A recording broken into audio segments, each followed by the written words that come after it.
Hello বন্ধুরা, welcome to only sports view. তো এই ভিডিওতে ইন্ডিয়ান ফুটবল আইএসএল নিয়ে বেশ কিছু ট্রান্সফার আপডেট রয়েছে, তো সেগুলো নিয়ে আলোচনা করব। তো ভিডিওটি সবাই শেষ পর্যন্ত দেখতে থাকো, আর চ্যানেলে নতুন হয়ে থাকলে চ্যানেলটি সাবস্ক্রাইব করে পাশে থাকা বেল আইকনটিকে অন করে পাশে থেকো। তো প্রথমে যদি কেরালা ব্লাস্টার এফসিকে নিয়ে কথা বলা যায়, তো কেরালা ব্লাস্টার এফসি তাদের তিনজন প্লেয়ারকে অফিসিয়ালি থ্যাংক ইউ জানিয়ে দিয়েছে, যেখানে কোয়ামে পেপরা, ঈশান পান্ডিটা আর গোলকিপার কমলজিৎ সিং। তো এই তিনজন প্লেয়ারকে অফিসিয়ালি থ্যাংক ইউ জানিয়ে দিয়েছে কেরালা ব্লাস্টার এফসি থেকে। তো এর পরের আপডেটটা হচ্ছে আমায় রানোয়াটেকে নিয়ে। তো আমায় রানোয়াটেকে অফিসিয়ালি থ্যাংক ইউ জানিয়ে দিয়েছে মুম্বাই সিটি এফসি থেকে। তো আমায় রানোয়াটে সে যে এই মরশুমে কেরালা ব্লাস্টার এফসিতে জয়েন করবে, তো ওটা আগে থেকেই জানা ছিল। তো এই আমায় রানোয়াটের বয়স হচ্ছে 27 বছর এবং তার মার্কেট ভ্যালু হচ্ছে 1.8 কোটি টাকা এবং তার মেন পজিশন হলো রাইট ব্যাক। তো সেখানে এই আমায় রানোয়াটেকে কেরালা ব্লাস্টার এফসি আগে থেকেই প্রি কন্ট্রাক্টে সাইন করিয়ে রেখেছিল, তো সেটা এখন অফিসিয়ালি করে দিল আমায় রানোয়াটের সাইনিংটা কেরালা ব্লাস্টার এফসি। তো অফিসিয়ালি সাইনিংটা ঘোষণা করে দিয়েছে কেরালা ব্লাস্টার এফসি থেকে। তো সেখানে এই আমায় রানোয়াটাকে একটা বড় চুক্তিতে সই করিয়েছে, তো যেখানে এই আমায় রানোয়াটাকে 5 বছরের চুক্তিতে সই করিয়েছে কেরালা ব্লাস্টার এফসি। তো কেরালা ব্লাস্টার এফসির জন্য খুবই ভালো একটা সাইনিং এই আমায় রানোয়াটের সাইনিংটা।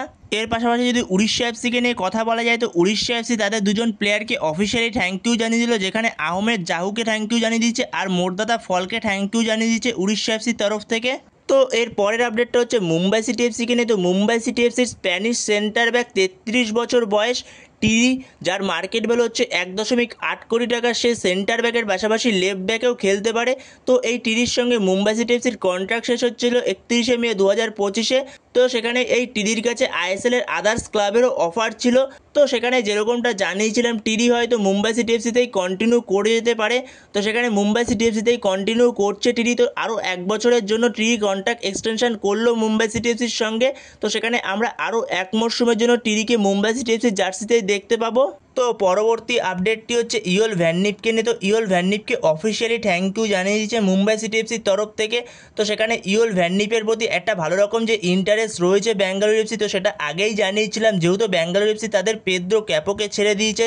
তো সেইখানে এই ইয়োল ভ্যাননিপের প্রতি একটা ভালো রকম ইন্টারেস্ট রয়েছে ব্যাঙ্গালোর এফসির, যেখানে নেদারল্যান্ডসের এই 31 বছর বয়সী ডিফেন্সিভ মিডফিল্ডার মার্কেট ভ্যালু 3.4 কোটি টাকা। তো এই ইয়োল ভ্যাননিপের প্রতি ভালো রকম ইন্টারেস্ট দেখাচ্ছে ব্যাঙ্গালোর এফসি। তো সেখানে যেরকমটা শোনা যাচ্ছে ব্যাঙ্গালোর এফসির সঙ্গে ভালো রকমই কথাবার্তা হয়েছে ইয়োল ভ্যাননিপের।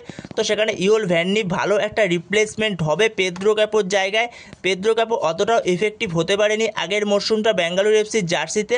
তো সেখানেই দেখা যাক পরবর্তী সময় এই ইয়োল ভ্যাননিপকে নিয়ে আসতে পারে কিনা ব্যাঙ্গালোর এফসি। তো তার সঙ্গে কথাবার্তা তো বলছেই। তো পরবর্তী সময় এ ব্যাপারে কোনো আপডেট পেলে অবশ্যই তোমাদের সাথে তখন শেয়ার করে দেবো।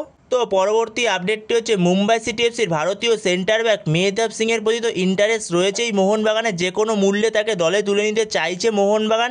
তো সেখানে যদি শেষ অবধি যদি মোহনবাগান এই মেহতাব সিংকে না নিতে পারে, কিছু কিছু জায়গা থেকে রিপোর্ট করা হচ্ছে যে মেহতাব সিংয়ের সঙ্গে অনেক দূরই ডিল এগিয়ে গেছে, আবার কিছু কিছু জায়গা থেকে দেখানো হচ্ছে যে মেহতাব সিংয়ের ডিলটা একটু সমস্যায় রয়েছে। তো সেখানে যদি শেষ পর্যন্ত এই মেহতাব সিংকে মোহনবাগান না নিয়ে আসতে পারে, তো যেখানে মোহনবাগান এর আগেও এই প্লেয়ারের প্রতি ইন্টারেস্ট দেখিয়েছিল, যেখানে হরমিপম রুইবার প্রতি এর আগের সিজনেও মোহনবাগান ইন্টারেস্ট দেখিয়েছিল, মোহনবাগান নিয়ে আসতে চেয়েছিল হরমিপম রুইবাকে, যেখানে হরমিপম রুইবার সঙ্গে কেরালা ব্লাস্টার এফসির কন্ট্রাক্ট রয়েছে 31শে মে 2027 সাল অবধি।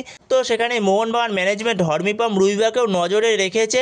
এছাড়া হরমিপম রুইবার প্রতি ব্যাঙ্গালোর এফসির একটা ইন্টারেস্ট রয়েছে, এছাড়া ইস্ট বেঙ্গলের ইন্টারেস্ট রয়েছে। তো সেখানেই দেখা যাক পরবর্তী সময় এবারে কোনো আপডেট পাওয়া যায় কিনা। তো পরবর্তী সময় এবারে আর কোনো আপডেট আসলে অবশ্যই তোমাদের সাথে তখন শেয়ার করে দেবো। তো এরপরের আপডেটটা হচ্ছে ব্যাঙ্গালোর এফসিকে নিয়ে। তো ব্যাঙ্গালোর এফসি তাদের 6 জন বিদেশির মধ্যে তারা 4 জন বিদেশিকেই ছেড়ে দিয়েছে, শুধুমাত্র 2 জন বিদেশিকেই তারা ধরে রাখছে, যেখানে রায়ান উইলিয়ামস আর এডগার মেন্ডেস। তো এই 2 জন বিদেশিকেই শুধুমাত্র ব্যাঙ্গালোর এফসি ধরে রাখবে, তাছাড়া প্রত্যেকটা বিদেশিকেই তাদের ছেড়ে দিয়েছে ব্যাঙ্গালোর এফসি। তো বন্ধুরা এই ভিডিওতে এই পর্যন্তই। তো এই ভিডিওতে এই আপডেটগুলো নিয়ে আলোচনা করার ছিল। তো ভিডিওটি ভালো লাগলে অবশ্যই লাইক, শেয়ার, সাবস্ক্রাইব করতে ভুলো না। তো নেক্সট ভিডিওতে দেখা হচ্ছে, ততক্ষণের জন্য বাই বাই।